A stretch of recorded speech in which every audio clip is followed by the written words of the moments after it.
กันเดี๋ยวจะมาพอกันในอาจารย์พรต้องฝ้าลงคลิปนะครับไอ้ทั่วผู้เดียวกับเป็นตุ้ยเราก็มีโทรศัพท์เพียงเดียวแต่เลยแต่ทั่วความกันมันต้องที่บ่ได้เฮ็ดดูนะเป็นตุ้ยเราปวดหัว เดี๋ยวคอยพัฒนาเนาะอาจารย์เนาะครับผมฮัลโหลครับฮัลโหลเอาคือเสียงบ่มาเนาะบัดนี้เนาะไม่เอานะครับเอาไม่ได้พี่น้องนะครับสายหลุดบ้างเหรอ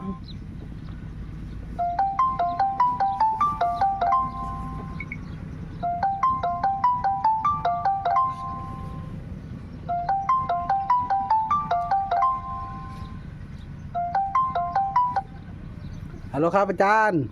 ครับได้ยินไปอาจารย์ป่ะเนี่ยฮัลโหลครับฮัลโหลครับได้ยินแล้วเนาะอาจารย์ได้ยินแล้วเนาะฮัลโหลครับผมอ๋อได้ยินแล้ว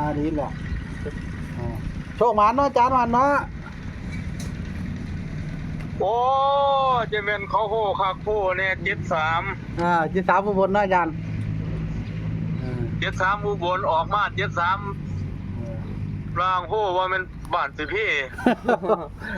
คักนะอาจารย์ครับเนาะโอ้ยทางนี้บ่มีหนังสือไหมอาจารย์ทางนี้บ่ซื้อใจเลยมันบ่มีทางพี่บ่มีขายครับอาจารย์โอ้ยอุบลมันได้ทุกสไตล์เนาะมักแบบนั้นก็ได้ครับทางพี่บ่มีครับมีแต่กลางกับไทย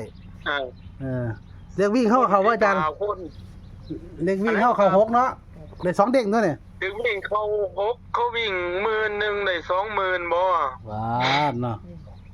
บาดนี้ก็มาได้ตัวอีก7อันเดียวอีก2ไอ้7อุบลอีกเขาก็ได้อีกทางเมียงอุบลนี่ได้เปรียบหมู่ตัวนี่เนาะแล้วอุบลให้เปรียบหมู่73ก็ได้วิ่ง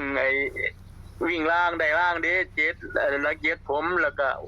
6ผมให้ที่เด็ด6ผมว่าให้ลูกศิษย์ครับ15คนเขาก็ลงทุนพลพันธ์คือเก่าจัก73จักวิ่ง6วิ่ง7เต็มอยู่ในหันแม่ห้องอีกโอ้ยเนาะพี่น้องอุบลเด้อครับอย่าลืมนำตามอาจารย์สมัยเด้อผู้ใดทางอุบลเนี่ยเพราะว่าซื้ออุบลมันซื้อได้ทั้งพี่มันซื้อบ่ได้เนาะอาจารย์เนาะครับตัวจับมันน่า73มันซื้อบ่ได้ทั้งพี่ข้างหน้าสิเก่าได้แม่นบ่ได้ตัวทางเพิ่นบ่คือทางเฮาเด้ถ้าเฮาได้ตะกลางเขาถ่ายเนาะแม่นครับทั้งเจ้ากลางกับถ่ายอุบลกินหัวกินถ่ายกินกลางกินได้เบิดทุกสไตล์ครับผมว่านี่โอ้ยเทิงเด้ง6เทิงเด้ง7เรียกวิ่งอาจารย์เรียกมาครับถือว่าได้กันคักได้กันซาแซ่เนาะอาจารย์เนาะแก้มือสำเร็จซาแซ่ได้ทำประกบคู่จังเด้ออกล่างก่อนมันเป็นดินสิปีดหมดเลยเอ้ยเขาพากันโอ้ยเอาคนโอ้ยเป็นลบตัวพี่มวนเนาะอาจารย์เนาะเขาวงกลมเด้ผมวงกลม73ว่าซั่นครับผมสิให้หัวหมูอาจารย์สมหมายอยู่ดอกเขาว่าทั้งหัวหมูทั้งเหล่าไข่กูให้พี่พุตาว่าซั่นครับผมมัน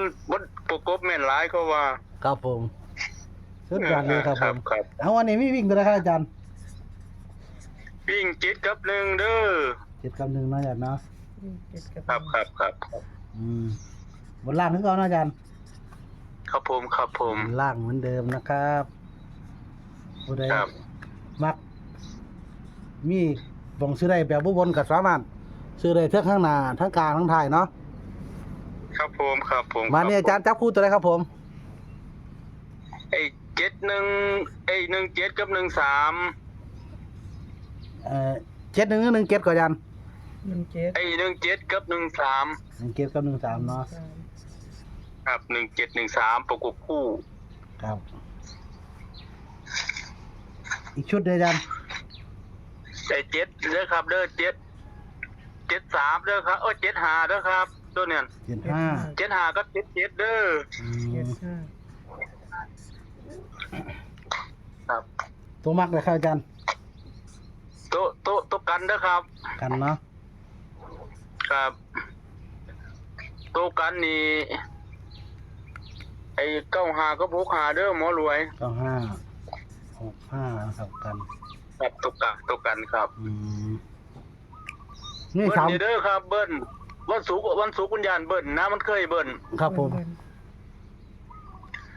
วันศุกร์นี่ฟัน22กับ66เลยครับเบิ้ล ครับผม 77มันก็มีอยู่แล้วเนาะ ครับผม กดเบิ้ลนี่ผมยานเบิ้ลมาอย่ามันเบิ้ลนะครับ อาจารย์ไหนวงกลมตัวไหนบ้างครับ วงกลมก็คือ75กับ13เด้อ 1513นะครับเนาะ ครับ เอาไปตุ้ยเฮา เอา3ตัวอยู่บ่3ตัวเอาอยู่บ่ เอาฝากกันก็ได้อาจารย์ก็ต้องเขาดีอยู่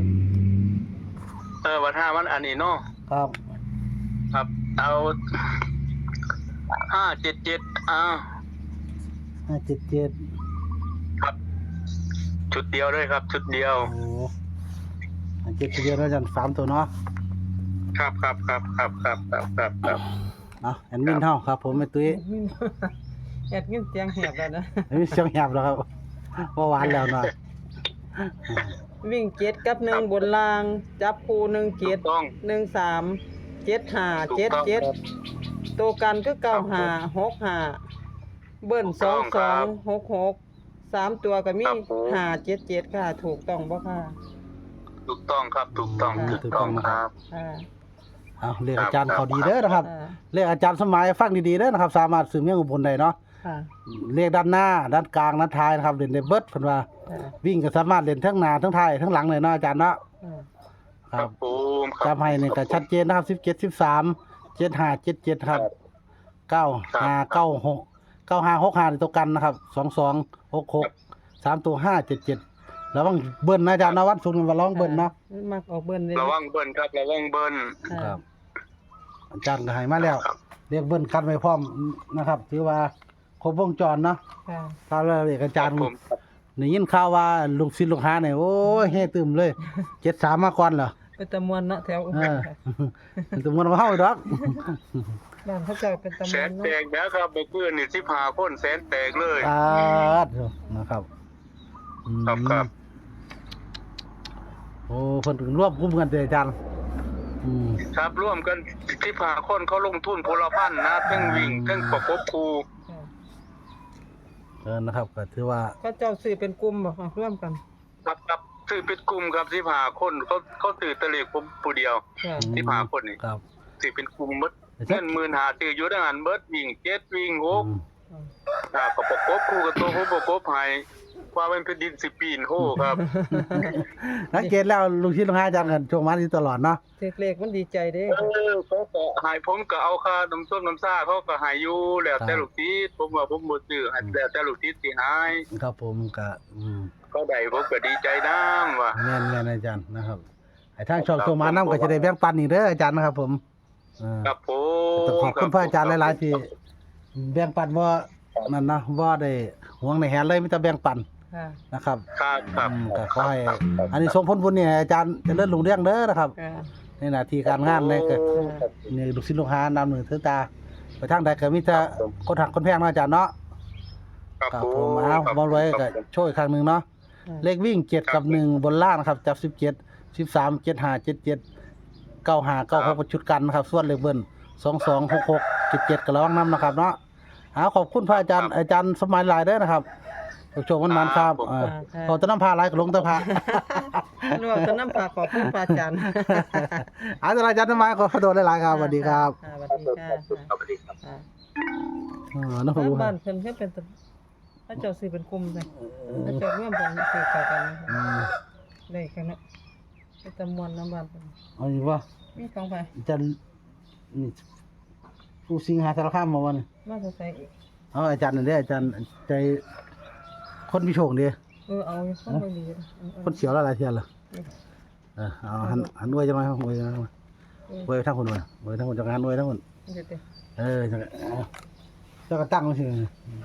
เด้ เฮ้ยมันไกลคนวะ นี่ก็ไกลน่ะ เฮ้ยยังมาซั่นเนาะยังจังได๋ จะบ่ได้ยินเสียง ยังจังได๋มันตั้งสินั่น มันจังบ่แม่นอยู่กั มัน นตั้งคนละวิว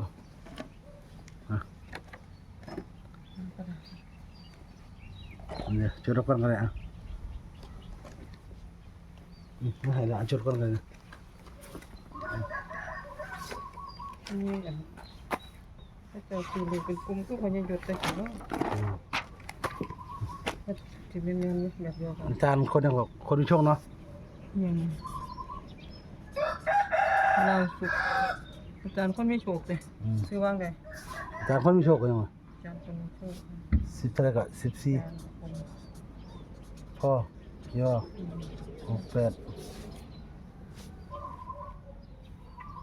38 39 30วิ่ง3วัน3 3ตัว จุดกันเลย38 39 30ตัวหลัก38มันชื่อชายเหมือนกันแหละ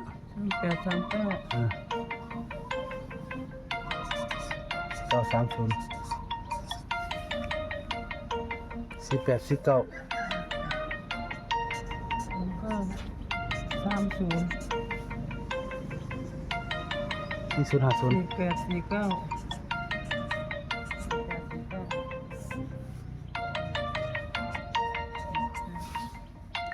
4050 เ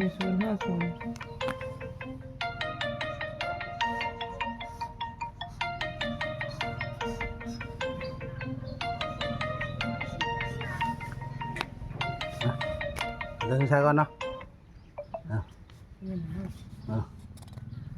เอาเลย เอาอัน จานนี้ก่อนเนาะเขียนแล้วเนาะ เอาอันเก็บแล้ว อ่ะ